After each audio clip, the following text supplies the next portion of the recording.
అద్వైతం, శుద్ధ అద్వైతం అని 2 అంటూ ఉంటారు కదండీ! రెండాట్లికి తేడా ఏమిటండి? శంకరాచార్యులు గారిది అద్వైతం అండి? శుద్ధ అద్వైతం అండి? శంకరాచార్యులు గారికి ముందు శుద్ధాద్వైతం ఉంది, ద్వైతాద్వైతం ఉంది, ఇంకా రకరకాలైనటువంటివి చాలా ఉన్నాయి. అవన్నీ కూడా ఎందుకంటే మనం బుర్ర జడగొట్టుకోవడానికి తప్ప ఇంక దేనికి పనికిరావు. కాబట్టి వాటిని వదిలేయటం మంచిది. ఎందుకనంటే ఈ భావాలతోటి బ్రహ్మసూత్రాలకు భాష్యం రాశారు అంతకు ముందు. బ్రహ్మసూత్రాలకు భాష్యం రాసినటువంటి వాళ్ళు చాలా మంది ఉన్నారు. ఆ చాలా మంది ఈ రకమైనటువంటి సిద్ధాంతాలను బ్రహ్మసూత్రాలు బుక్ ఒకటి మీరు చూడండి, దాంట్లో ఉంది.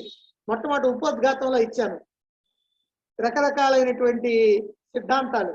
ఆ సిద్ధాంతాల ప్రకారం రాసిన అయ్యి కూడా అది బ్రహ్మసూత్రాలకి యథార్థమైనటువంటి వ్యాఖ్య కాదు, సరైనటువంటి భాష్యం కాదు అని తేల్చుకొని సరైనటువంటి భాష్యం శంకరాచార్యుల వారి భాష్యమేనని చెప్పి విజ్ఞులందరూ కూడా తేల్చారు.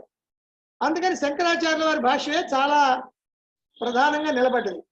మిగిలినటువంటి భాష్యాలు అంత పెద్దగా కనపడవు.